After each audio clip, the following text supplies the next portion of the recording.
লুটিয়ে পড়ে জটির জটা, ঘন পাতার গহন ঘটা, হেথায় হোথায় রবির ছটা, 10 দিকেতে ছড়িয়ে শাখা, কঠিন বাহু আঁকা বাঁকা, সে যেন এই রাবার বন।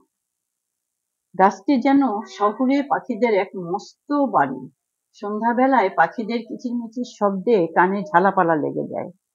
এর গুড়ি ও কচি বিটপ মসৃণ, চূড়া অত্যন্ত ঘন, শাখা প্রশাখা ছড়ানো ও ঝুলানো।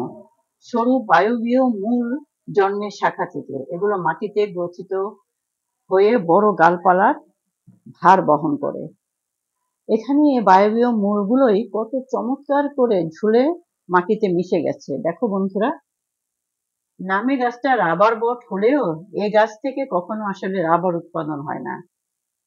আমাদের বাসায় ডেকোরেটিভ প্ল্যান্ট হিসেবে রাবার বটের বিভিন্ন গাছ লাগানো হয় টবে বা বাগানে।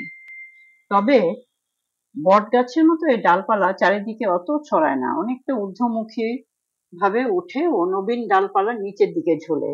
বটের পাতা ডিম্বাকার থেকে আয়ত ডিম্বাকার ও অগ্রভাগ ভোঁতা। রাবার বটের পাতা ডিম্বাকার ও আয়তাকার হলেও অগ্রভাগ সূক্ষ্ম এবং সূচালো। বট ও রাবার বট উভয় পাতায় পুরু। রাবার বটের পাতা চকচকে মসৃণ ও শক্ত। বটের পাতা শক্ত হলেও রাবার বটের মতো অত শক্ত না। ভারতীয় রাবার বটের নামকরণ করা হয়েছে এর ইংরেজি নাম ইন্ডিয়ান রাবার ট্রি থেকে। ভারতবর্ষ, মায়ানমার, জাভা এ গাছের আদি নিবাস।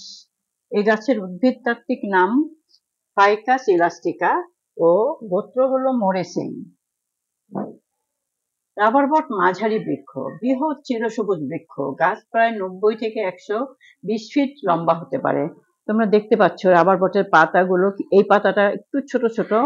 রমনাতে 3 ধরনের রাবার বট দেখা যায়। আসলে একটা হলো একটু ছোট পাতা, আর একটা একটু বড় লালচে পাতা, আর একটা হলো বিচিত্র রাবার বট। আমি রমনাতে 3 ধরনের রাবার বটই দেখেছি। এই রাবার বটটার আবার অনেক ঝুড়ি নেমে নিচে একদম জমে